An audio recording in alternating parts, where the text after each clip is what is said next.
ਸਥਾਪਿਤ ਗੁਰਦੁਆਰਾ ਸਾਹਿਬ ਦੇ ਵਿੱਚ ਖਾਲਸਾ ਸਾਜਨਾ ਦਿਵਸ ਤੇ ਵਿਸਾਖੀ ਤੇ ਜੋ ਬੈਠੀ ਸਾਧ ਸੰਗਤ ਜੀ, ਵਾਹਿਗੁਰੂ ਜੀ ਕਾ ਖਾਲਸਾ ਵਾਹਿਗੁਰੂ ਜੀ ਕੀ ਫਤਿਹ। 13 ਅਪ੍ਰੈਲ ਦਾ ਜਿਹੜਾ ਦਿਨ ਹੈ ਇਹ ਸਾਡੀ ਕੌਮ ਦੇ ਲਈ, ਜਿੱਥੇ ਖਾਲਸਾ ਸਾਜਨਾ ਦਿਵਸ ਨੂੰ ਮਨਾਉਣ ਦਾ ਦਿਨ ਹੈ, ਉੱਥੇ 13 ਅਪ੍ਰੈਲ ਦੇ ਨਾਲ ਕੁਝ ਐਸੀਆਂ ਘਟਨਾਵਾਂ ਵੀ ਸਾਡੇ ਨਾਲ ਜੁੜੀਆਂ ਨੇ ਜੋ ਸਾਨੂੰ ਯਾਦ ਕਰਦੇ ਰਹਿਣਾ ਚਾਹੀਦਾ। ਅੱਜ ਤੋਂ 41 ਸਾਲ ਪਹਿਲਾਂ ਸਨ 1978 ਦੇ ਵਿੱਚ ਗੁਰੂ ਗ੍ਰੰਥ ਸਾਹਿਬ ਦੀ ਬੇਅਦਬੀ ਦੇ ਪ੍ਰੋਟੈਸਟ ਦੇ ਵਿੱਚ, ਜਦੋਂ ਗੁਰੂ ਗ੍ਰੰਥ ਸਾਹਿਬ ਦੀ ਬੇਅਦਬੀ ਕਰਾਈ ਗਈ ਇੱਕ ਨਿਰੰਕਾਰੀ ਸਾਧ ਨੂੰ, ਤੇ ਉਹਦੇ ਪ੍ਰੋਟੈਸਟ ਦੇ ਵਿੱਚ 13 ਸਿੰਘ ਸਾਡੇ ਜਿਹੜੇ ਆ ਉਹ ਅੰਮ੍ਰਿਤਸਰ ਦੇ ਵਿੱਚ ਸ਼ਹੀਦ ਹੋਏ ਸਨ।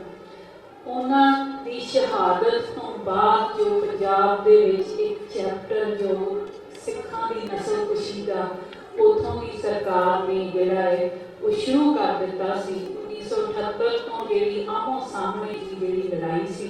ਉਹ ਸ਼ੁਰੂ ਹੋਈ, ਜੋ 1984 ਦੇ ਵਿੱਚ ਦਰਬਾਰ ਸਾਹਿਬ ਦੇ ਉੱਤੇ ਹਮਲਾ ਹੋਇਆ। ਉਸ ਤੋਂ ਬਾਅਦ ਜੋ ਉਹਨਾਂ ਨੇ ਇੱਕ ਪ੍ਰਣ ਕਰ ਲਿਆ ਸੀ ਕਿ ਪੰਜਾਬ ਦੇ ਅੰਦਰੋਂ ਕੋਈ ਵੀ ਨੌਜਵਾਨੀ ਜਿਹੜੀ ਹੈ ਉਹਨੂੰ ਛੱਡਿਆ ਨਾ ਜਾਵੇ, ਉਹਨੂੰ ਮਾਰ ਮੁਕਾਇਆ ਜਾਵੇ। 1990 ਦੇ ਟਾਈਮ ਦੇ ਦੌਰਾਨ ਜਸਵੰਤ ਸਿੰਘ ਖਾਲੜਾ ਹੋਰਾਂ ਨੂੰ ਇੱਕ ਸੇਵਾ ਜੋ ਸਤਿਗੁਰਾਂ ਨੇ ਬਖਸ਼ੀ, ਇੱਕ ਮੌਕਾ ਬਣਿਆ, ਇੱਕ ਉਹਨਾਂ ਨੂੰ ਇੱਕ ਇਹੋ ਜਿਹਾ ਇਨਸੀਡੈਂਟ ਜਾਂ ਕਹਿ ਲਓ ਇੱਕ ਤਰੀਕਾ ਲੱਭ ਗਿਆ ਕਿ ਉਹ ਉਹਨਾਂ ਲਾਵਾਰਸ ਲਾਸ਼ਾਂ ਦੀ, ਕਿਉਂਕਿ ਪੰਜਾਬ ਦੇ ਵਿੱਚ ਜਿਹੜੀਆਂ ਗੁੰਮਸ਼ੁਦਗੀਆਂ ਜਾਂ ਬੱਚਿਆਂ ਦੇ ਘਰੋਂ ਚੱਕੇ ਜਾਣਾ, ਪੁਲਾਂ ਦੇ ਮੁਕਾਬਲੇ ਬਣਾ ਦੇਣੇ, ਇਹ ਸਭ ਆਮ ਹੋ ਚੁੱਕਾ ਸੀਗਾ, ਪਰ ਕੋਈ ਵੀ ਸਿਰਾ ਨਹੀਂ ਸੀ ਲੱਭ ਰਿਹਾ ਸਾਡੇ ਕੌਮੀ ਵੀਰਾਂ ਨੂੰ ਜਾਂ ਹੋਰ ਇਨਸਾਫ ਪਸੰਦ ਲੋਕਾਂ ਨੂੰ ਕਿ ਇਸ ਮਸਲੇ ਨੂੰ ਅਸੀਂ ਦੁਨੀਆ ਪੱਧਰ ਤੇ ਕਿਵੇਂ ਵਿਚਾਰੀਏ। ਸੋ 1990 ਦੇ ਵਿੱਚ ਜਸਵੰਤ ਸਿੰਘ ਖਾਲੜਾ ਨੂੰ ਹਿਊਮਨ ਰਾਈਟਸ ਦੇ ਇੱਕ ਪਲੇਟਫਾਰਮ ਤੋਂ ਪੰਜਾਬ ਦੇ ਵਿੱਚ ਲਾਵਾਰਸ ਕਰਾਰ ਦੇ ਕੇ ਸਾੜੀਆਂ ਗਈਆਂ ਲਾਸ਼ਾਂ ਜਿਹੜੀਆਂ ਅੰਮ੍ਰਿਤਸਰ ਤੇ ਤਲਕਰ ਤੇ ਪੱਟੀ ਦੇ ਸ਼ਮਸ਼ਾਨ ਘਾਟਾਂ ਦੇ ਵਿੱਚ 3 ਸ਼ਮਸ਼ਾਨ ਘਾਟਾਂ ਦੇ ਵਿੱਚ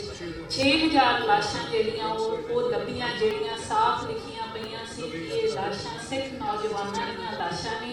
ਜਿਨ੍ਹਾਂ ਦੀ ਉਮਰ 15 ਤੋਂ 35 ਸਾਲ ਹੈ। ਉੱਥੇ ਸਿਰਫ ਨੌਜਵਾਨਾਂ ਦੀਆਂ ਲਾਸ਼ਾਂ ਨਹੀਂ ਸੀ, ਉੱਥੇ ਸਾਡੀਆਂ ਬੀਬੀਆਂ ਦੀਆਂ ਵੀ ਲਾਸ਼ਾਂ ਸੀ, ਸਾਡੀਆਂ ਭੈਣਾਂ ਦੀਆਂ ਵੀ ਲਾਸ਼ਾਂ ਸੀ, ਸਾਡੀਆਂ ਮਾਤਾਵਾਂ ਦੀਆਂ ਵੀ ਲਾਸ਼ਾਂ ਸੀ, ਉੱਥੇ ਸਾਡੇ ਬਜ਼ੁਰਗਾਂ ਦੀਆਂ ਵੀ ਲਾਸ਼ਾਂ ਸੀ।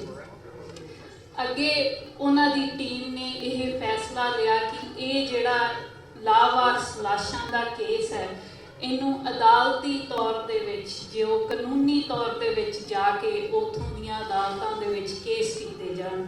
ਉਹਨਾਂ ਨੇ ਹਾਈ ਕੋਰਟ, ਜਿਹੜਾ Punjab and Haryana high court ਆ, ਉਹਦੇ ਵਿੱਚ ਪੰਜਾਬ ਦੇ ਇਹਨਾਂ ਸ਼ਮਸ਼ਾਨ ਘਾਟਾਂ ਦੀ ਬਾਤ ਪਾਈ, ਤਾਂ ਉੱਥੋਂ ਦੀ ਜੁਡੀਸ਼ਰੀ ਨੇ ਉਹਨਾਂ ਨੂੰ ਇਹ ਕਹਿ ਕੇ ਰਿਟ ਜਿਹੜੀ ਆ ਉਹ ਖਾਰਜ ਕਰ ਦਿੱਤੀ ਕਿ ਇਹ ਪਬਲਿਕ ਇੰਟਰਸਟ ਲਿਟੀਗੇਸ਼ਨ ਨਹੀਂ ਬਣਦਾ।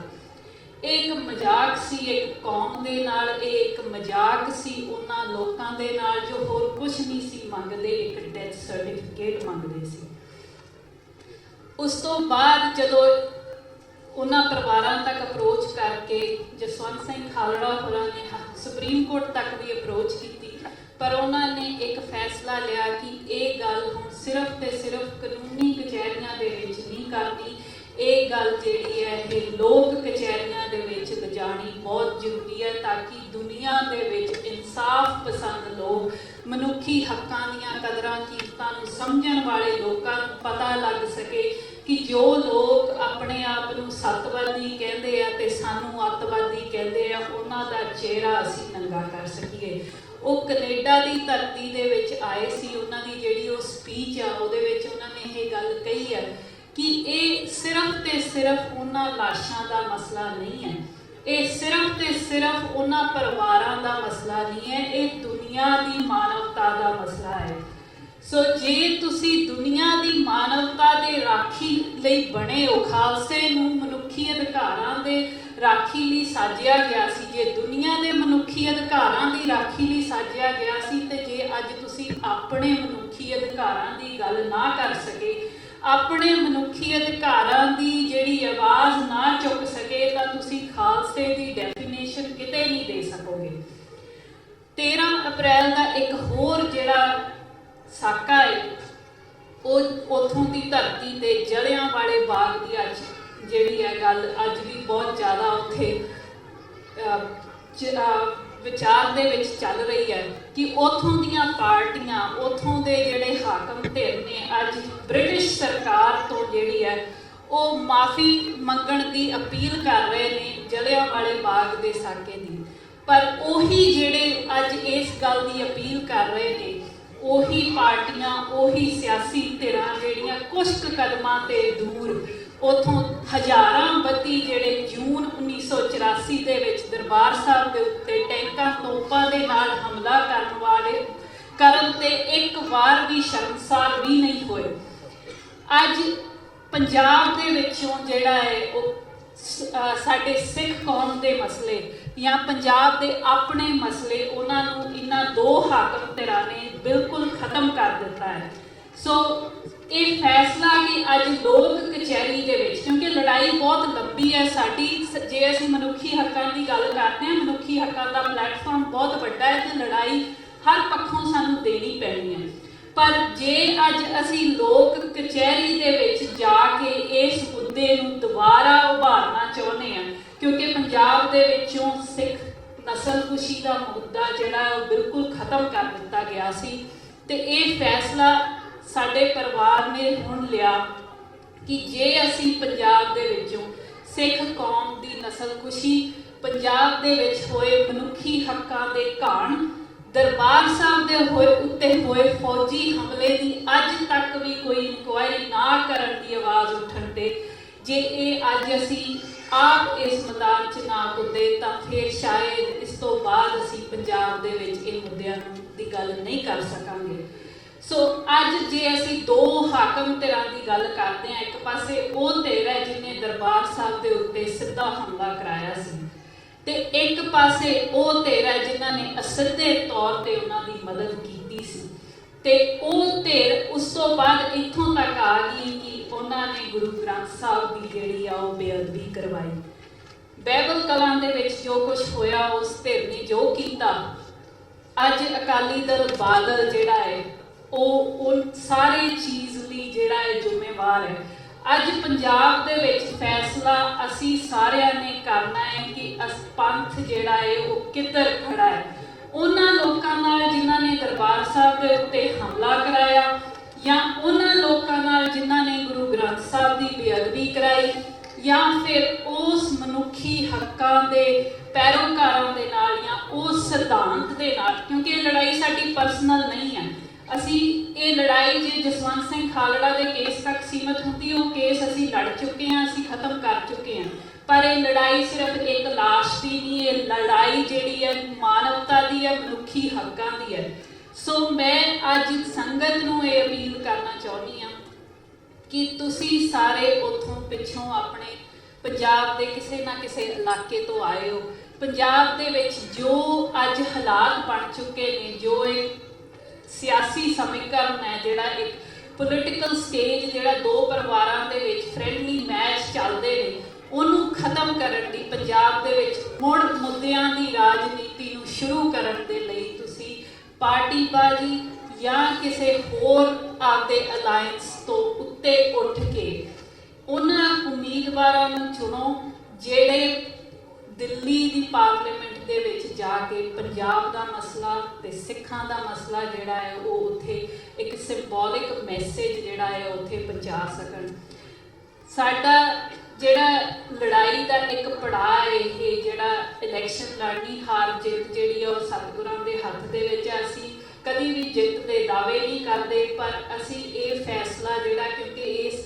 ਲੜਾਈ ਦੇ ਵਿੱਚ, ਇਸ ਕੰਪੇਨ ਦੇ ਵਿੱਚ, ਇਸ ਇਲੈਕਸ਼ਨ ਦੇ ਵਿੱਚ ਸਿਰਫ ਮੇਰੇ ਮਦਰ ਨਹੀਂ ਖੜੇ, ਇਸ ਇਲੈਕਸ਼ਨ ਦੇ ਵਿੱਚ ਹੁਣ ਤੁਸੀਂ ਸਾਰੇ ਖੜੇ ਹੋ। ਸੋ ਫੈਸਲਾ ਤੁਸੀਂ ਕਰਨਾ ਹੈ, ਆਪਣੇ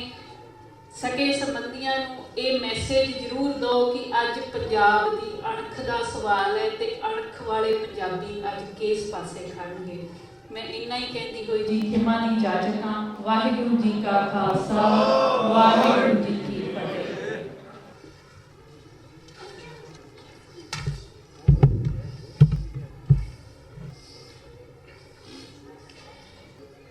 ਸੁਖ ਸਾਗਰ ਬਰਕ ਨਿਧਾਨ ਸ਼ਬਦ ਗੁਰੂ ਸਾਹਿਬ ਗੁਰੂ ਗ੍ਰੰਥ ਸਾਹਿਬ ਜੀ ਦੀ ਹਾਜ਼ਰੀ ਵਿੱਚ ਜੁੜ ਬੈਠੇ ਗੁਰੂ ਖਾਲਸਾ ਜੀ, ਵਾਹਿਗੁਰੂ ਜੀ ਕਾ ਖਾਲਸਾ, ਵਾਹਿਗੁਰੂ ਜੀ ਕੀ ਫਤਿਹ। ਮੈਂ ਭਾਈ ਸਾਹਿਬ ਜੀ ਨੂੰ ਬੇਨਤੀ ਕਰਦਾ ਹਾਂ ਕਿ ਬੀਬੀ ਨਵਕਿਰਨ ਕੌਰ ਖਾਲਸਾ ਜੀ ਨੂੰ ਸਿਰੋਪਾਓ ਭੇਟਾ ਕਰਨ ਗੁਰਦੁਆਰਾ ਸਾਹਿਬ ਵੱਲੋਂ। Until I request Mr. Bob Elliott and Janet Stebbins, also Mark Stebbins, to come near the stage. So first of all, now I will like to call Mr. Bob Elliott, supervisor from District 5, come to the podium and say a few words to the Sangat, please.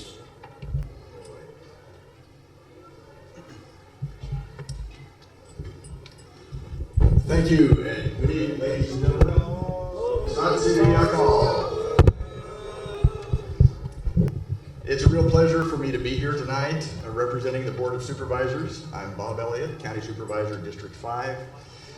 And I just want to say what a pleasure it is to recognize all of the many contributions that the Sikh community makes to our communities.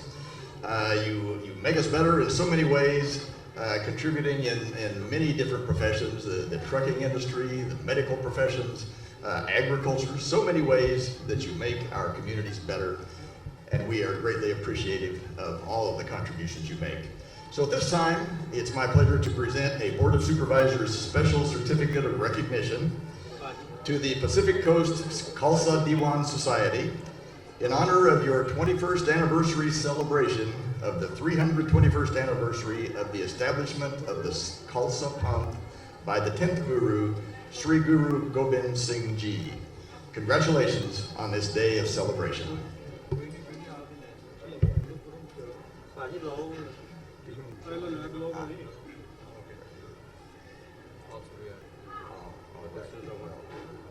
Thank you very much. We appreciate that. Thanks a lot. Thank you very much. Congratulations. Waheguru ji ਕਾ ਖਾਲਸਾ, ਵਾਹਿਗੁਰੂ ਜੀ ਕੀ ਫਤਿਹ। Now I will like to call Janet Stebbins. She is a Board of Trustee, San Joaquin Delta College. Janet Stebbins, please.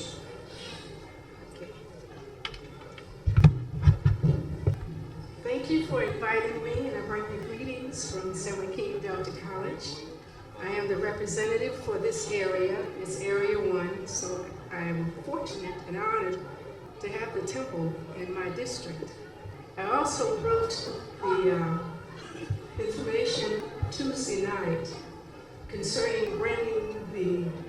culture, the lessons, the history, and the religion to Delta College. I promised Dalgett Gill that I would do that. So they have given me a list of names of people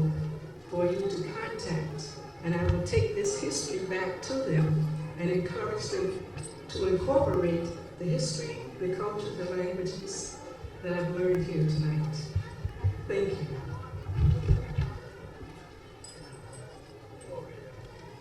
Waheguru ji ਕਾ ਖਾਲਸਾ, ਵਾਹਿਗੁਰੂ ਜੀ ਕੀ ਫਤਿਹ। Thank you, Janet. Now I am pleased to introduce to you Mark Stebbins, candidate of Mayor for City of Stockton. Mark Stebbins.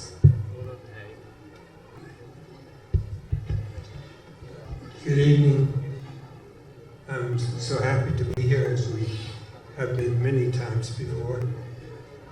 because this is Stockton, and we're happy that you are here, and happy especially for your hospitality, which is so overwhelming. I am a candidate for mayor for the city of Stockton, which election will be held next year. I'm also the president for the South Stockton Merchants Association, a group which meets for businesses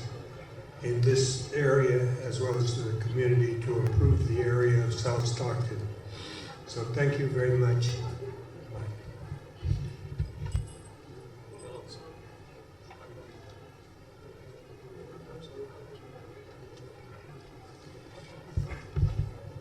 Waheguru ji ਕਾ ਖਾਲਸਾ ਵਾਹਿਗੁਰੂ ਜੀ ਕੀ ਫਤਿਹ Thanks Mr. Mark to show up and introduce yourself to the Sangat.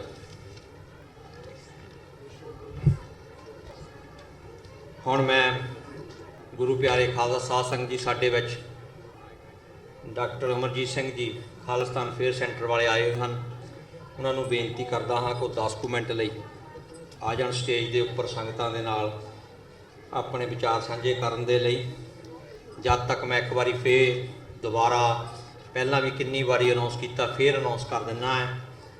ਕਿ ਜੋ ਕੱਲ੍ਹ ਨੂੰ ਨਗਰ ਕੀਰਤਨ ਦੀ parking ਹੈ ਉਹ ਕੇ mart ਦੀ parking lot ਵਿੱਚ ਲੱਗਣੀ ਹੈ ਜਿਹਦਾ ਐਡਰੈਸ ਹੈਗਾ ਹੈ 2180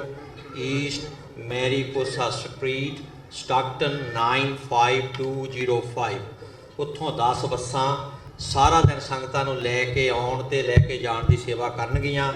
ਸੋ ਆਪ ਜੀ ਨੇ ਕਾਰਾਂ ਉੱਥੇ ਲਾ ਕੇ ਆਉਣਾ ਉਹਦੇ ਨਾਲ ਸਾਰੀਆਂ ਸੰਗਤਾਂ ਨੂੰ ਵੀ ਸਹੂਲਤ ਹੋਵੇਗੀ ਆਪਾਂ ਨੂੰ ਵੀ ਹੋਵੇਗੀ ਉਨੀ ਇੱਥੇ ਆਲੇ ਦੁਆਲੇ ਟ੍ਰੈਫਿਕ ਘੱਟ ਹੋਵੇਗੀ ਸੋ ਕਿਰਪਾ ਕਰੋ ਇਸ ਬੇਨਤੀ ਨੂੰ ਜ਼ਰੂਰ ਆਪ ਜੀ ਪ੍ਰਵਾਨ ਕਰੋ doctor Amarjit Singh ji Khalistan affair centre Waheguru ji ਕਾ ਖਾਲਸਾ ਵਾਹਿਗੁਰੂ ਜੀ ਕੀ ਫਤਿਹ ਉਸ ਤੋਂ ਬਾਅਦ ਪੰਥ ਦੇ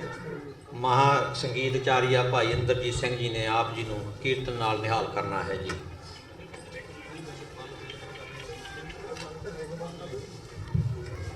तन जियो तह को जग में मुख ते हर चित में युद्ध विचारे देह अनित न नित रहे जस नाव चढ़ै भव सागर तारे धीरज धाम बनाए यह तन बुद्ध सो दीपक ज्यों उजियारे ज्ञाने की बड़नी मनो हाथ ले कातरता कुतवार बुहारे वाहिगुरु जी का खालसा वाहिगुरु जी की फतेह साहिब श्री गुरु ग्रंथ साहिब जी की हजूरी में जुड़े बैठे सतगुरु जी का अपना आपा गुरु खालसा सत संगत जियो असी इस इतिहासक धरती ते गदरी बाबियां दे पवित्र मुकाम ते अज 320 वरे पहला ਜਿਹੜਾ ਕ੍ਰਿਸ਼ਮਾ ਹਿਮਾਲਿਆ ਦੀ ਓਟ ਵਿੱਚ ਸ਼ਿਵਾਲਿਕ ਪਹਾੜੀਆਂ ਦੇ ਉਸ ਉੱਚੀ ਥਾਂ ਤਖਤ ਸ੍ਰੀ ਕੇਸਗੜ੍ਹ ਸਾਹਿਬ ਵਿਖੇ ਵਾਪਰਿਆ ਹੋਇਆ ਜਿਹੜਾ ਮਨੁੱਖੀ ਇਤਿਹਾਸ ਦਾ ਲਗਭਗ 8000 ਸਾਲ ਦੇ ਮਨੁੱਖੀ ਇਤਿਹਾਸ ਦਾ ਇੱਕ ਬਿੱਗੋ ਲਿਤਰਾ ਕਾਰਨਾਮਾ ਖਾਲਸਾ ਸਾਜਨਾ ਖਾਲਸਾ ਪ੍ਰਗਟ ਇਸ ਯਾਦ ਨੂੰ ਮਨਾਉਣ ਦੇ ਲਈ ਸਾਲਾਨਾ ਪਰੇਡ ਜਿਹੜੀ ਕਿ ਇੱਥੇ ਪਿੱਛੇ ਕਈ ਵਰਿਆਂ ਤੋਂ ਬੜੀ ਸਫਲਤਾ ਸਹਿਤ ਚੱਲ ਰਹੀ ਹੈ ਉਸ ਦੇ ਈਵ ਦੇ ਉੱਤੇ ਸ਼ਾਮ ਦੇ ਦੀਵਾਨ ਵਿੱਚ ਇਕੱਠੇ ਹੋਏ ਮੇਰੇ ਤੋਂ ਪਹਿਲਾਂ ਭੈਣ ਜੀ ਨਵਕਿਰਨ ਕੌਰ ਹੋਰਾਂ ਨੇ ਇੱਕ ਵੰਗਾਰ ਪਾਈ ਹੈ ਕਿ ਵੇਖਣ ਵਾਲੀ ਗੱਲ ਇਹ ਹੈ ਕਿ ਪੰਜਾਬ ਦੀ ਉਸ ਧਰਤੀ ਦੇ ਉੱਤੇ ਇੱਕ ਪਾਸੇ ਅਣਖੀ ਬਲਕਾਰ ਸਵੈਮਾਨ ਨਾਲ ਭਰੇ ਹੋਏ ਰੱਬ 'ਚ ਯਕੀਨ ਰੱਖਣ ਵਾਲਿਆਂ ਦੀ ਫਸਲ ਜਿਹੜੀ ਕਿ ਗੁਰੂ ਨਾਨਕ ਸਾਹਿਬ ਦੀ ਵੰਗਾਰ ਨੇ ਉਸ ਧਰਤੀ ਤੇ ਲਗਭਗ 4-5 ਹਜ਼ਾਰ ਸਾਲ ਦੇ ਉਸ ਇੰਡਸ ਵੈਲੀ ਸਿਵਲਾਈਜੇਸ਼ਨ ਦੇ ਮੁਕਾਮ ਤੇ ਪੈਦਾ ਕੀਤੀ ਜਿੱਥੇ ਗੁਰੂ ਨਾਨਕ ਸਾਹਿਬ ਨੇ ਫਰਮਾਇਆ ਜੇ ਜੀਵੈ ਪਤ ਲੱਥੀ ਜਾਏ ਸਭ ਹਰਾਮ ਜੇਤਾ ਕਿਛ ਖਾਏ ਜਿੱਥੋਂ ਇਹ ਸਿੰਘਨਾਥ ਗੂੰਜਿਆ ਰਾਜੇ ਸ਼ੀ ਮੁਕੱਦਮ ਕੁੱਤੇ ਜਾਏ ਜਗਾਇਨ ਬੈਠੇ ਸੁੱਤੇ ਚਾਕਰ ਨਹਿੰਦਾ ਪਾਇਨ ਘਾਓ ਰਤ ਪਿਤ ਕੁੱਤਿਓ ਛੱਡ ਜਾਓ ਜਿੱਥੇ ਇਹ ਇਲਾਹੀ ਨਾਥ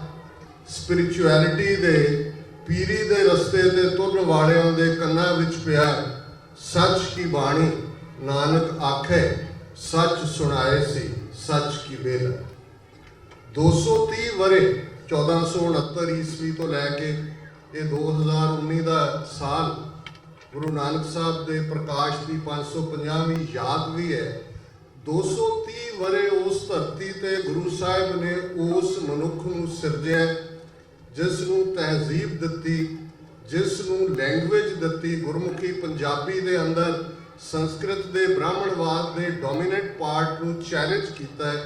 ਜਿਹਨੂੰ ਸੰਗਤ ਪੰਗਤ ਦਿੱਤੀ, ਜਿਹਨੂੰ 4 ਦਰਵਾਜ਼ਿਆਂ ਵਾਲਾ ਹਰਮੰਦਰ ਕਬੀਰ ਜਹ ਦਰ ਆਵਤ ਜਾਤੇ ਹੋ ਹਟਕਾ ਨਾਹੀਂ ਕੋਏ ਸੋ ਦਰ ਕੈਸੇ ਛੋਡੀਐ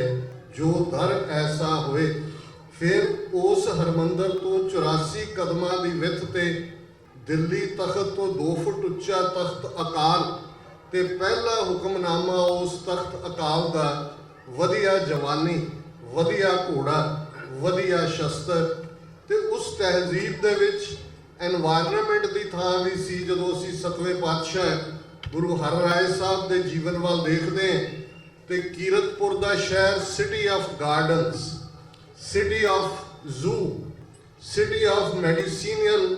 ਪਲਾਂਟਸ, ਹਰਬੇਰੀਅਮ ਔਰ ਇਤਿਹਾਸਕ ਹਵਾਲੇ ਨੇ ਕਿ ਕਿਵੇਂ ਜੇ ਦਾਰਾ ਸ਼ਿਕੋ ਦੇ ਲਈ ਕੋਈ ਦਵਾਈ ਤਿਆਰ ਕਰਨ ਲਈ ਹਕੀਮਾਂ ਨੇ ਕਿਸੇ ਖਾਸ ਵਜ਼ਨ ਦੀਆਂ ਹਰੜਾਂ ਸੁਜੈਸਟ ਕੀਤੀਆਂ,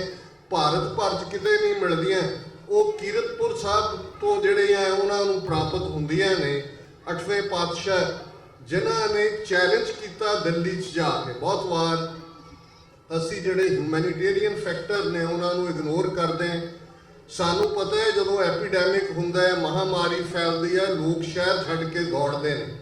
ਦਿੱਲੀ ਦੇ ਅੰਦਰ ਚੇਚਕ ਫੈਲੀ ਹੋਈ ਹੈ, ਲੋਕ ਦੌੜ ਰਹੇ ਨੇ। ਗੁਰੂ ਹਰਕ੍ਰਿਸ਼ਨ ਸਾਹਿਬ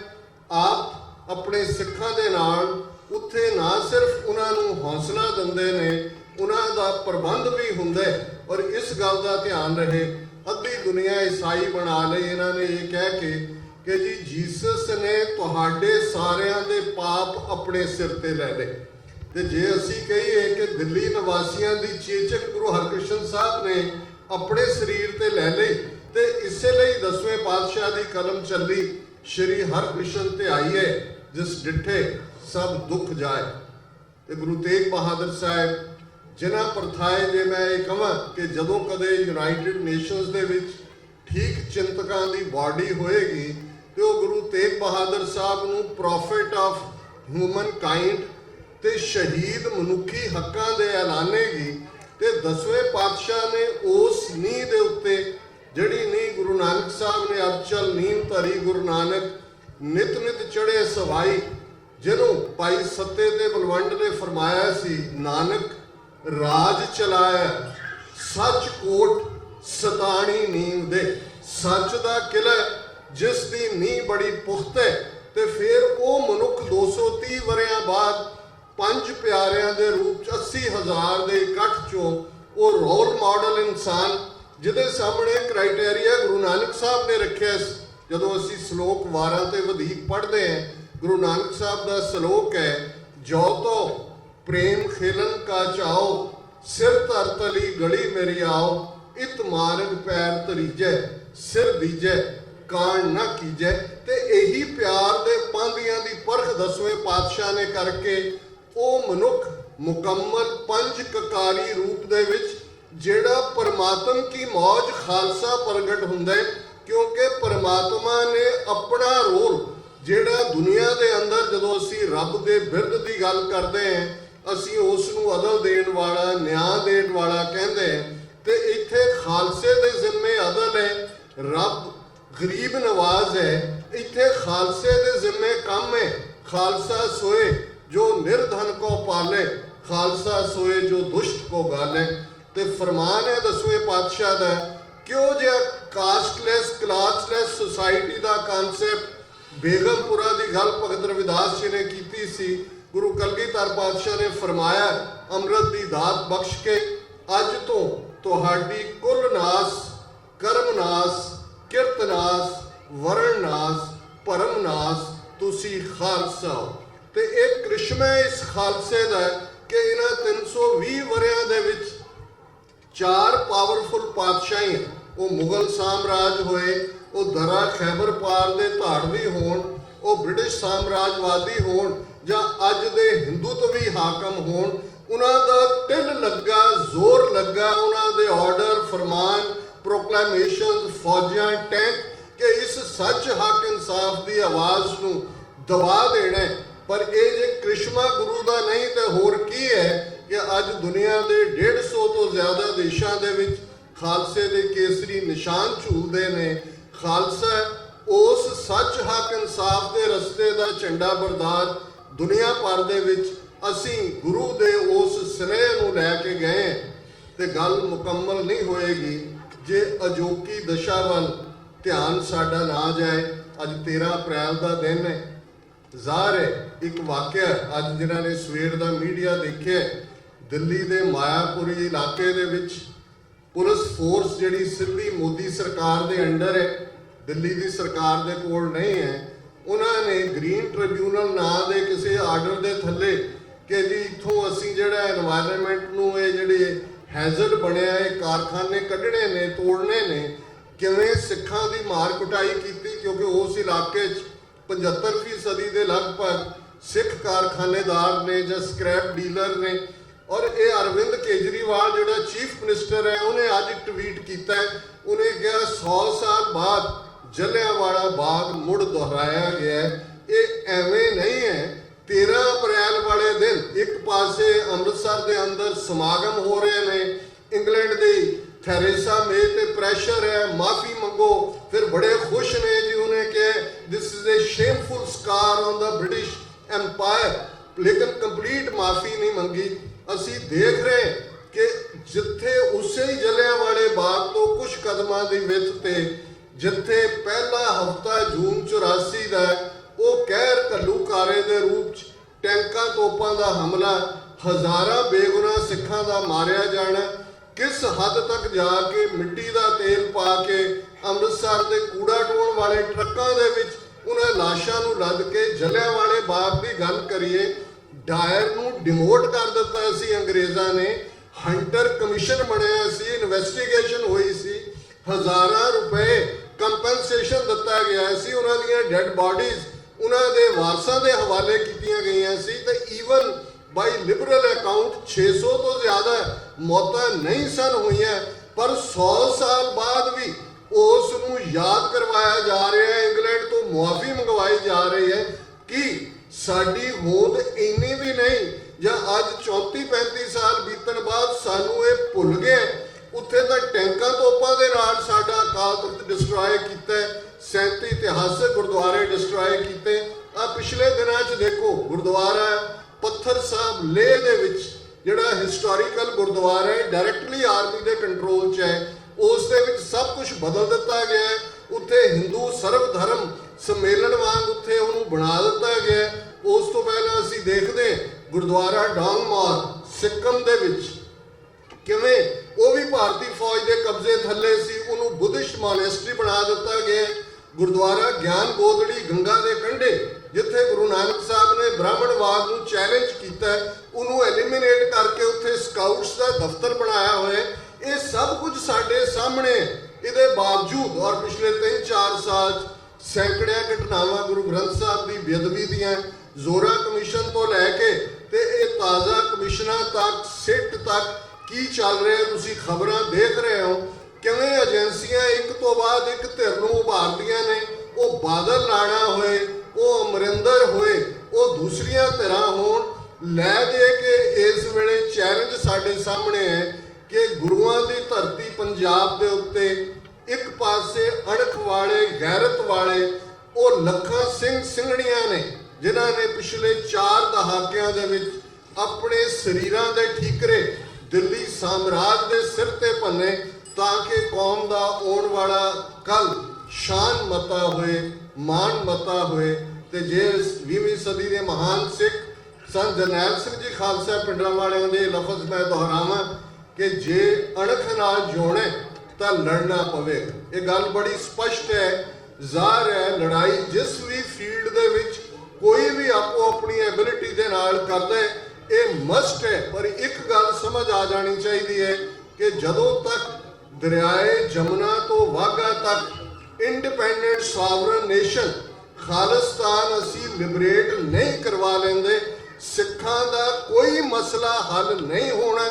ਇਹ ਗੱਲ ਸਾਨੂੰ ਅੱਜ ਸਮਝ ਆਏ, ਹੋਰ ਖਵਾਰੀ ਤੋਂ ਬਾਅਦ ਆਏ। ਔਰ ਇਸ ਗੱਲ ਨੂੰ ਦੇਖੀਏ, ਜੇ ਕਸ਼ਮੀਰ ਦੇ ਅੰਦਰ ਇਹਦੇ ਬਾਵਜੂਦ 7 ਲੱਖ ਫੌਜ ਹੈ, ਪਰ ਫਿਜ਼ਾ ਦੇ ਵਿੱਚ ਲਫ਼ਜ਼ ਹੈ ਆਜ਼ਾਦੀ ਆਜ਼ਾਦੀ ਆਜ਼ਾਦੀ। ਉਹਨਾਂ ਦੇ ਬੱਚੇ ਬੱਚੀਆਂ, ਤਾਲਿਬੇ ਇਲਮ, ਉਹਨਾਂ ਦੇ ਇੰਟੈਲੈਕਚੁਅਲ, ਉਹਨਾਂ ਦੇ ਬਿਊਰੋਕਰੈਟ ਸਭ ਆਜ਼ਾਦੀ ਵੱਲ ਤੁਰੇ ਹੋਏ ਨੇ। ਤੇ ਫਿਰ ਖਾਲਸਾ ਜੀ,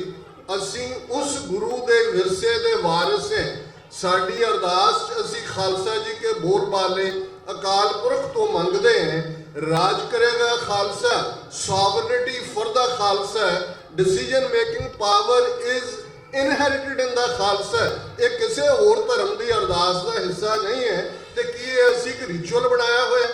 ਜੇ ਸਾਡੇ ਅੰਦਰ ਵਿਲਿੰਗਨੈਸ ਨਹੀਂ ਹੈ ਕਿ ਅਸੀਂ ਲਿਬਰੇਟ ਕਰਵਾਉਣਾ ਆਪਣੀ ਧਰਤੀ ਨੂੰ, ਤੇ ਫਿਰ ਜੇ ਗੁਰੂ ਨਾਨਕ ਸਾਹਿਬ ਨੇ ਪਹਿਲਿਆਂ ਵਾਲਿਆਂ ਨੂੰ ਕਿਹਾ ਸੀ ਕਿ ਤੁਸੀਂ ਕਰਮ ਕਾਂਡ ਕਰ ਰਹੇ ਹੋ, ਅਸੀਂ ਵੀ ਬਹੁਤ ਕੁਝ ਉਸ ਰਿਚੁਅਲਿਜ਼ਮ ਦੇ ਵਿੱਚ ਫਸੇ ਹਾਂ। ਮੈਂ ਜ਼ਿਆਦਾ ਸਮਾਂ ਨਾ ਲਵਾਂ, ਕਨਕਲੂਜਨ ਦੇ ਵਿੱਚ ਮੈਂ ਸਮਝਦਾ ਇਹ ਮੈਸੇਜ ਜਾਣਾ ਜ਼ਰੂਰੀ ਹੈ ਦਿੱਲੀ ਦੇ ਹਾਕਮਾਂ ਲਈ, ਜਿੱਥੇ ਹਿੰਦੂਤਵੀ ਵਾਪਸ ਪਾਵਰ 'ਚ ਆਉਣ ਦੇ ਲਈ ਹੁੱਕ ਔਰ ਕਰੁਕ ਸਾਰੇ ਹੀਲੇ ਵਰਤ ਰਹੇ ਨੇ।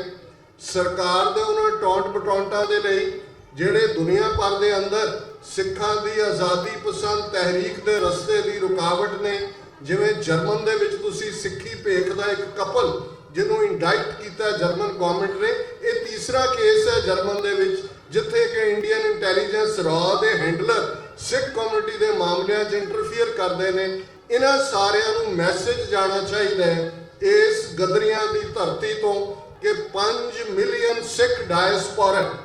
ਜਿਨ੍ਹਾਂ ਨੇ ਆਪਣੀ ਜ਼ਮੀਰ ਦਿੱਲੀ ਦੇ ਹਾਕਮਾਂ ਕੋਲ ਨਹੀਂ ਵੇਚੀ, ਤੁਸੀਂ ਕਰਤਾਰਪੁਰ ਦਾ ਕੋਰੀਡੋਰ ਬੰਦ ਕਰਨ ਦੇ ਲਈ ਢਿੱਲ ਲਾ ਰਹੇ ਹੋ, ਪਰ 4 ਚਫੇਰੇ ਅੱਜ ਡਾਇਸਪੋਰਾ ਸਿੱਖਾਂ ਦੇ ਵਿੱਚ ਉਤਸ਼ਾਹ ਹੈ। 2 ਘੰਟੇ ਪਹਿਲਾਂ ਫਰੀਮੌਂਟ ਦੇ ਵਿੱਚ ਇੱਕ ਇਕੱਠ ਦੇ ਵਿੱਚ ਪਾਕਿਸਤਾਨੀ ਪੰਜਾਬ ਦੇ ਗਵਰਨਰ ਸਰ ਮੁਹੰਮਦ ਸਰਵਰ ਉਹਨਾਂ ਨੇ ਆਪਣੀ ਪ੍ਰੈਜੈਂਟੇਸ਼ਨ ਵੀ ਦਿੱਤੀ। ਕੱਲ ਸਵੇਰੇ ਦੀਵਾਨ ਦੇ ਵਿੱਚ ਉਹ ਸੰਗਤ ਦੇ ਦਰਸ਼ਨ ਵੀ ਕਰਨਗੇ। ਉਹਨਾਂ ਨੇ ਕਿਹਾ ਜੀ ਇੰਡੀਅਨ ਗਵਰਨਮੈਂਟ ਢਿੱਲ ਲਾ ਲੇ, ਹੁਣ ਜੋ ਮਰਜ਼ੀ ਕਰਨਾ ਹੈ, ਇਹ ਅਸੀਂ ਆਪਣੇ ਵੱਲੋਂ ਇਹਨੂੰ ਖੋਲ੍ਹਣਾ ਹੀ ਖੋਲ੍ਹਣਾ ਹੈ ਕਰਤਾਰਪੁਰ ਦੇ ਲਾਂਘੇ ਨੂੰ। ਸੋ ਜਿੱਥੇ ਇਸ ਕਦਰ ਹੌਸਟਾਈਲ ਹਕੂਮਤ ਹੈ ਤੇ ਕਿਉਂ ਸਾਡੀ ਜ਼ਬਾਨ ਤੋਂ ਕੌਮੀ ਆਜ਼ਾਦੀ ਦਾ ਲਫ਼ਜ਼ ਖਾਲਿਸਤਾਨ ਜਿਹੜਾ 1.5 ਲੱਖ ਤੋਂ ਜ਼ਿਆਦਾ ਸ਼ਹੀਦ ਸਿੰਘਾਂ ਸਿੰਘਣੀਆਂ ਨੇ ਆਪਣੇ ਖੂਨ ਦੇ ਨਾਲ ਲਿਖੇ ਹੋਏ ਲਫ਼ਜ਼ ਨੇ। ਸਰਦਾਰ ਜਸਵੰਤ ਸਿੰਘ ਖਾਲੜਾ ਨੇ ਆਪਣੀ ਸ਼ਹਾਦਤ ਦਿੱਤੀ ਕਿ ਅਣਪਛਾਤੀਆਂ ਲਾਸ਼ਾਂ ਨੂੰ ਪਛਾਣ ਦਿੱਤੀ ਜਾਏ। ਆਓ ਬੁਲੰਦ ਆਵਾਜ਼ ਦੇ ਵਿੱਚ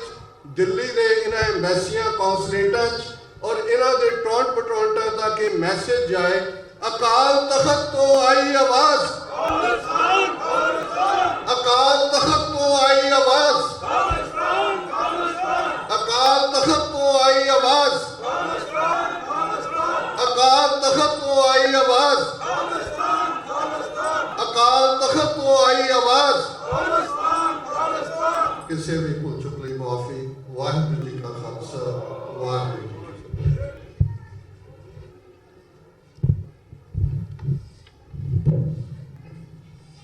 ਰਾਜਨ ਰਾਜ ਸਾਹਿਬੇ ਕਮਾਲ ਦੁਸ਼ਟ ਦਮਨ। ਕੱਲ ਧੌਂਸਤ ਗੁਰੂ ਗ੍ਰੰਥ ਸਾਹਿਬ ਜੀ ਦੀ ਹਾਜ਼ਰੀ ਵਿੱਚ ਬੈਠੇ ਗੁਰੂ ਖਾਲਸਾ ਜੀ, ਵਾਹਿਗੁਰੂ ਜੀ ਕਾ ਖਾਲਸਾ, ਵਾਹਿਗੁਰੂ ਜੀ ਕੀ ਫਤਿਹ। ਇਸੇ ਡਰ ਤੋਂ ਮੈਂ ਕੋਈ ਤੰਦ ਨਹੀਂ ਛੇੜਦਾ।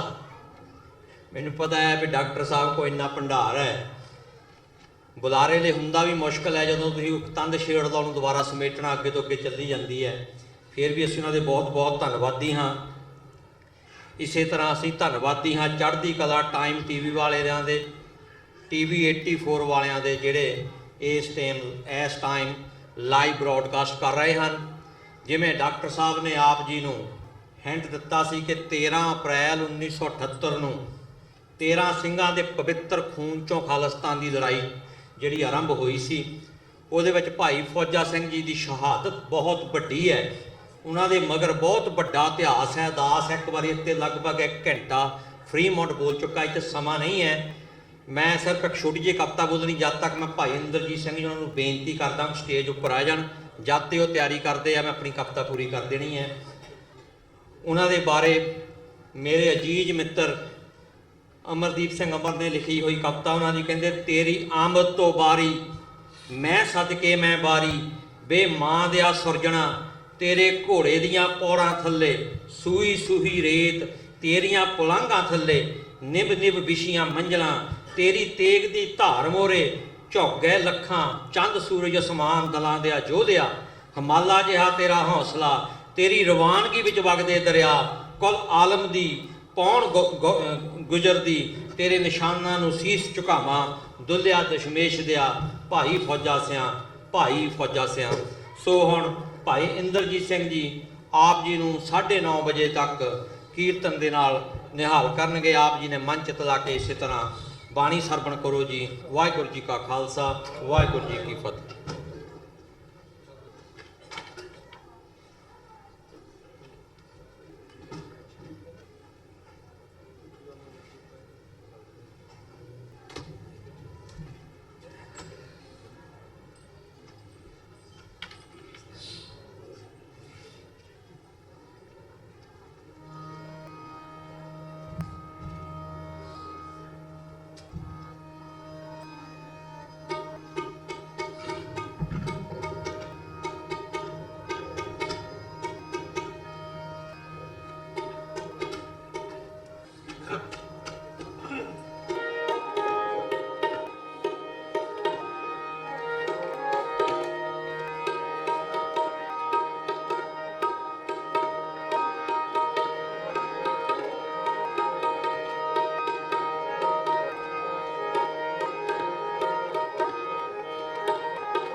ਪਾਤਸ਼ਾਹ ਵੱਲੋਂ ਕਲਗੀਧਰ ਪਾਤਸ਼ਾਹ ਜੀ ਦਾ ਇਤਰਾਨਾ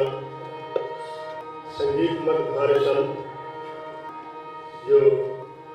ਸਤਿਗੁਰੂ ਗਰੀਬ ਨਿਵਾਜ ਪਾਤਸ਼ਾਹ ਨੇ ਦੇਵਦਾਸ ਦੇ ਅੰਦਰ ਫਰਮਾਨ ਕੀਤਾ ਹੈ। ਉਹ ਗਏ ਤਾਂ ਕਿ ਉਸ ਤੋਂ ਬਾਅਦ ਆਪ ਜੀ ਦਾ ਸ਼ਬਦ ਦੂਜਾ ਜਿਹੜਾ ਪਾਤਸ਼ਾਹ ਨੇ ਹੁਕਮ ਕੀਤਾ ਆਪ ਜੀ ਸਰਵ ਕਰਾਵਾਂਗੇ। ਇਸੇ ਤਰ੍ਹਾਂ ਜੀ ਸਜਣੋ ਤਾਂ ਕਿ ਪਾਤਸ਼ਾਹ ਜੀ ਦੀ ਪਾਵਨ ਗੁਰਬਾਣੀ ਆਪਾਂ ਸਰਵ ਕਰੀਏ, ਕਿਉਂਕਿ ਬਾਤ ਚੱਲ ਰਹੀ ਹੈ ਰਮਰੇਸ਼ੇ ਦੇ ਅੰਦਰ ਖੂਨ ਦੇ ਉਬਾਲੇ ਦੀ ਕਿ ਖੂਨ ਦਾ ਉਬਾਲਾ ਕਲਗੀਧਰ ਪਾਤਸ਼ਾਹ ਸ੍ਰੀ ਗੁਰੂ ਗੋਬਿੰਦ ਸਿੰਘ ਮਹਾਰਾਜ ਪਾਤਸ਼ਾਹ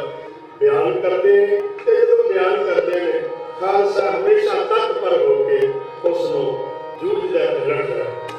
ਝਾਗੜ ਦਮ ਨਾਗੜ ਦਮ ਨਾਗੜ ਦਮ ਬਾਣੇ ਝਾਗੜ ਦਮ ਨਾਗੜ ਦਮ ਨਾਗੜ ਦਮ ਬਾਣੇ ਝਾਗੜ ਦਮ ਨਾਗੜ ਦਮ ਨਾਗੜ ਦਮ ਬਾਣੇ ਝਾਗੜ ਦਮ ਨਾਗੜ ਦਮ ਨਾਗੜ ਦਮ ਬਾਣੇ ਝਾਗੜ ਦਮ ਗੋਰੀ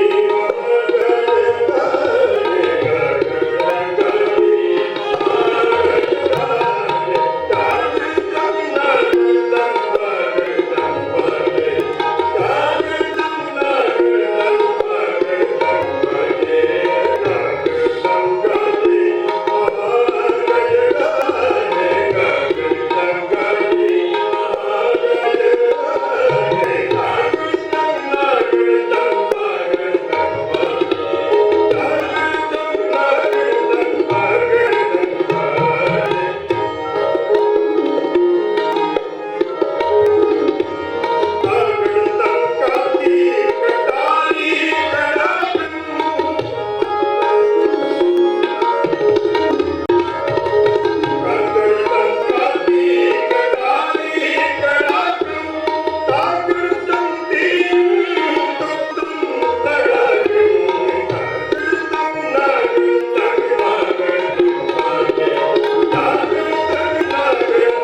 ਪਾਤਸ਼ਾਹ ਆਪ ਨਿਰਭੈ ਨੇ ਨਿਡਰ ਨੇ ਉਹਦੇ ਖਾਲਸਾ ਨਿਡਰ ਆਪ ਅਨੰਦਪੁਰ ਸਾਹਿਬ ਜੀ ਉਸ ਖੁੱਲੇ ਪਹਾੜਾਂ ਵਿੱਚ ਜਾ ਕੇ ਸ਼ਬਦ ਦੁਆਰਾ ਦਿਦਾਰ ਪਾਈ ਤੇ ਜੋ ਦੁਨੀਆ ਸ਼ਹਿਰ ਮੇਰਾ ਮੇਰਾ ਇਹ ਦੁਨੀਆ ਦੁਨੀਆ ਸ਼ਹਿਰ ਮੇਰਾ ਮੇਰਾ ਦਸਤਗੀਰੀ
ਧੰਨ ਦਸ਼ਮੇਸ਼ ਪਿਤਾ ਧੰਨ ਗੁਰੂ ਨਾਨਕ ਸਾਹਿਬ ਮਹਾਰਾਜ ਜੀ ਦਾ ਗੁਰੂ ਨਾਨਕ ਸਾਹਿਬ ਜੀ ਦੀ ਸ਼ਬਦ ਦੀ ਤਾਕਤ ਬਿਆਨ ਕਰਦੇ ਸੁਣਨ ਵਾਲੀਆਂ ਰੂਹਾਂ ਸੁਣਨ ਵਾਲੇ ਮਨਜੀਵੜੇ ਸਭ ਸੱਚੇ ਪਾਤਸ਼ਾਹ ਮਹਾਰਾਜ ਦੇ ਸਾਹਮਣੇ ਬੈਠੇ ਇਸ ਨੂੰ ਆਨੰਦ ਵਿੱਚ ਸਭ ਸੱਚੇ ਪਾਤਸ਼ਾਹ ਮਹਾਰਾਜ ਜੀ ਦੇ ਇਲਮ ਨੂੰ ਸਮਝਦੇ ਸਨ ਗਿਆ ਸਤਿਗੁਰੂ ਤਾਂ ਸਮਝਾ ਰਿਹਾ ਜਿਵੇਂ ਕੋਈ ਚੰਗਾ ਟੀਚਰ ਚੰਗਾ ਅਧਿਆਪਕ ਚੰਗਾ ਕੋਈ ਕੋਚ ਆਪਣੀ ਟੀਮ ਤਿਆਰ ਕਰਦਾ ਹੋਵੇ ਤੇ ਉਹ ਟੀਮ ਦੇ ਵਿੱਚੋਂ ਕਈ ਗੁਣ ਜਿਹੜੇ ਹਨ ਦੱਸਦਾ ਜਿੱਤਣ ਦੇ ਹਾਰਨ ਦੇ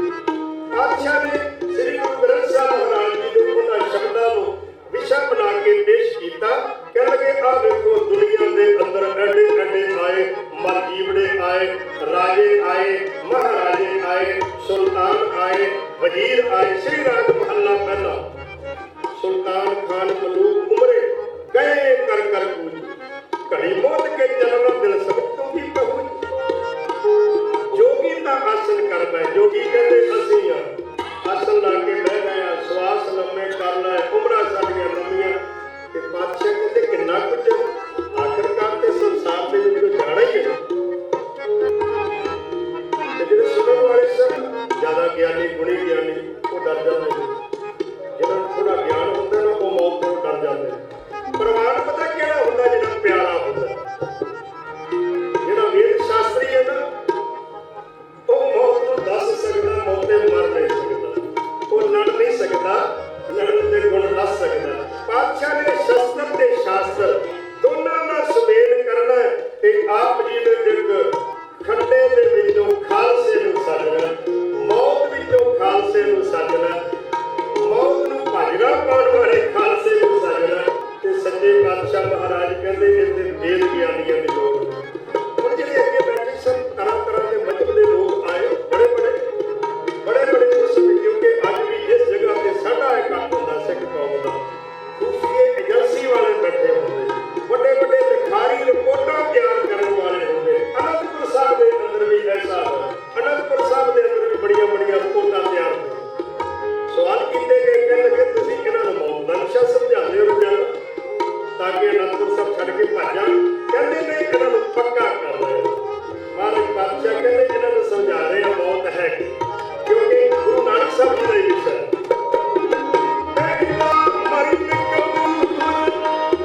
ਜੀਵਨ ਕੀ ਛੱਡਿਆ ਉਹ ਸਬਲ ਕੀ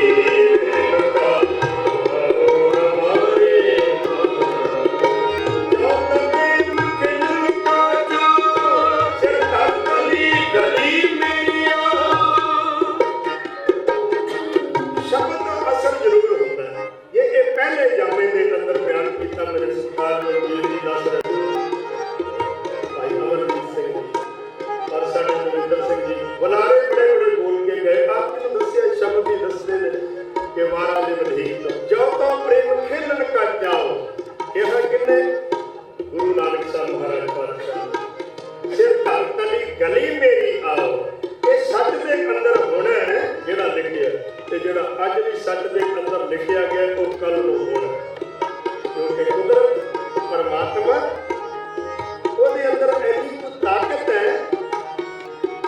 ਖਿੰਡ ਮੈਂ ਰਾਉ ਰੰਗ ਕੋ ਕਰੇ ਜੀ ਬਾਣੀ ਇਹ ਸਾਨੂੰ ਸਮਝ ਨਹੀਂ ਲੱਗਦੀ ਜੇ ਸਮਝ ਨਹੀਂ ਲੱਗਦੀ ਗੁਰੂ ਗ੍ਰੰਥ ਸਾਹਿਬ ਮਹਾਰਾਜ ਪਾਤਸ਼ਾਹ ਜੀ ਨੇ ਇੱਕ ਨੁਕਤਾ ਇਹ ਸਾਨੂੰ ਸਾਡੇ ਕਰਕੇ ਔਖਾ ਨਹੀਂ ਲਿਖਿਆ ਉਸ ਸਮੇਂ ਦੇ ਲੋਕਾਂ ਨੂੰ ਸਮਝਾਉਣ ਕਰਕੇ ਜਿਹੜੇ ਅਰਬੀ ਤੇ ਫਾਰਸੀ ਜਿਹੜੇ ਸੰਸਕ੍ਰਿਤ ਦੇ ਵਿਦਵਾਨ ਸਨ ਬਾਦਸ਼ਾਹ ਨੇ ਤਾਂ ਰੱਖੀ ਬਾਣੀ ਕਹਿ ਲਗੇ ਇਹਨਾਂ ਕਿਉਂ ਵੀ ਇਹਨਾਂ ਦਾ ਗੁਰੂ ਜਿਹੜਾ ਕੇਵਲ ਪੰਜਾਬੀ ਜਾਣਦਾ ਗੁਰਮੁਖੀ ਜਾਣਦਾ ਉਹਨਾਂ ਨੇ ਹਰ ਭਾਸ਼ਾ ਦੇ ਅੰਦਰ ਸ਼ਬਦ ਉਚਾਰੇ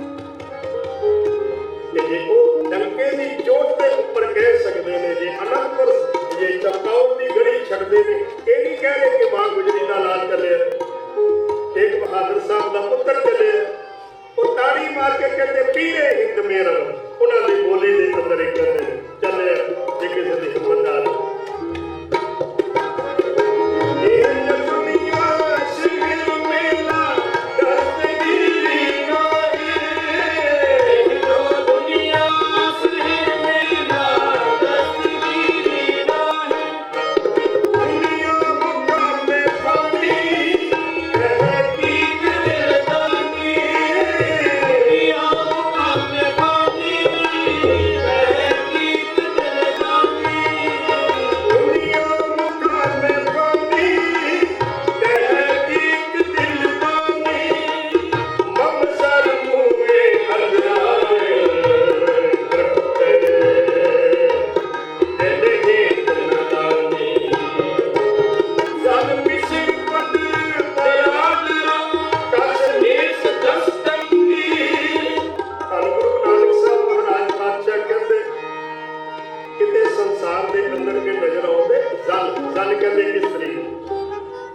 ਜਨ ਪਿਸਰ ਪਿਓ ਪਦਰ ਬਰਾਦਰ ਮਾਂ ਬਰਾਦਰ ਭਾਈਚਾਰਾ ਕਸ ਨੇਸ ਦਾ ਸੰਗੀਰ ਕੋਈ ਨਹੀਂ ਕਿਤੇ ਨਹੀਂ ਰਹੇਗਾ ਕਿਹੜਾ ਕੇਵਲ ਰਹੇਗਾ ਉਹ ਜਿਹੜਾ ਗੁਰੂ ਨੂੰ ਸਮਰਪਿਤ ਹੋ ਜਾਏਗਾ ਜਿਹੜਾ ਨਾਮ ਰਹਿਓ ਸਾਧੂ ਰਹਿਓ ਗੁਰੂ ਗੋਬਿੰਦ ਕਉ ਨਾਨਕ ਕੇ ਜਗ ਮੈਂ ਜਪਿਓ ਕਿਹੜੀ ਜਪਿਓ ਗੁਰਮੁਖ ਜਿਨ੍ਹਾਂ ਨੇ ਗੁਰੂ ਕੇ ਮੰਤਰ ਨੂੰ ਜਪਿਆ ਔਰ ਮੰਤਰ ਦਾ ਰੂਪ ਹੋ ਗਏ ਆਪਾ ਸਮਰਪਿਤ ਕਰ ਦਿੱਤਾ ਖੇਰ ਬਾਰੇ ਨੇ ਆਓ ਸੋਈਏ ਕਵੀ ਹਰ ਪਾਤਸ਼ਾਹ ਜੀ ਦੇ ਦੋ ਆਪ ਜੀ ਦੇ ਸਾਹਮਣੇ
ਕਈ ਵਾਰੀ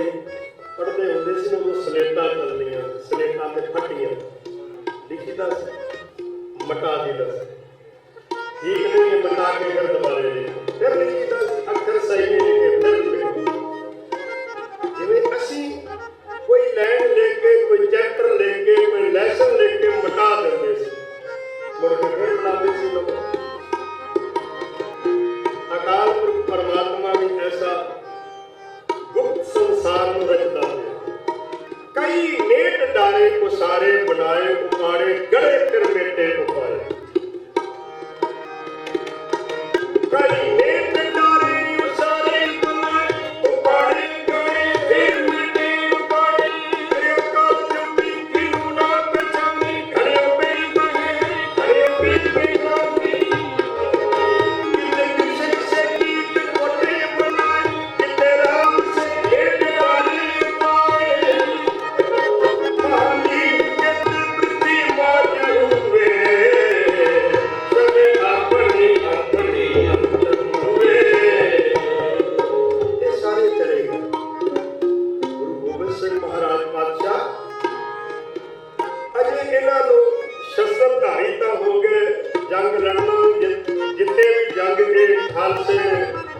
खालसे का रूप न होया खंडे बाटे की पौड़ न मिली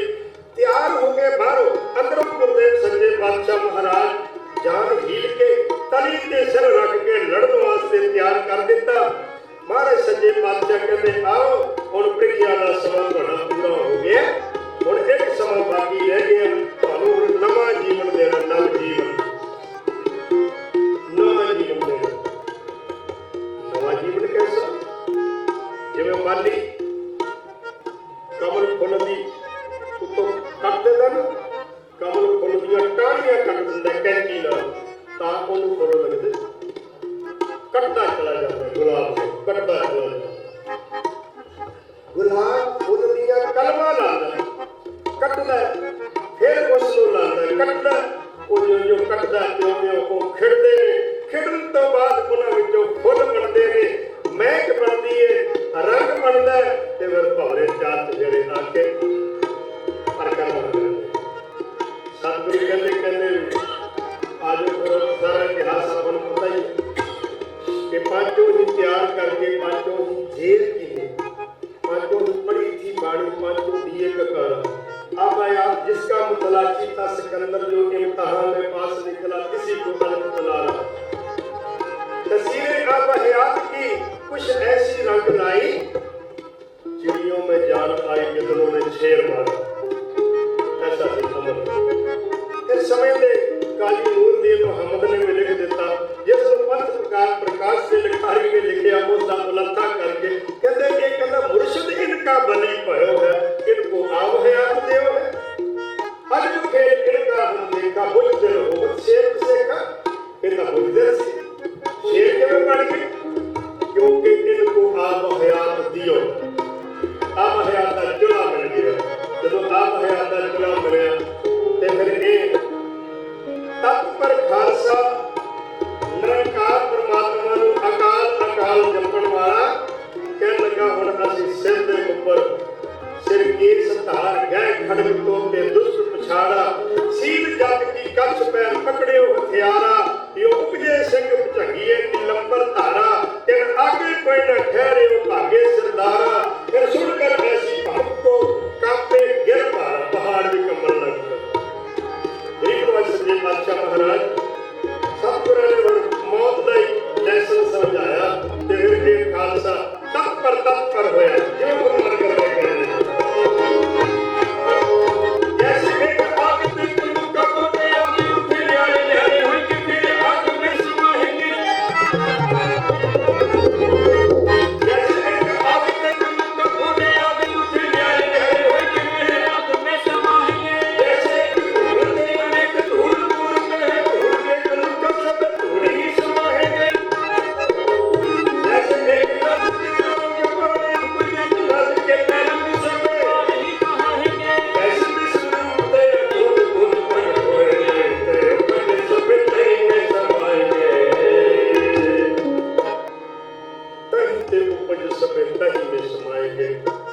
पर कई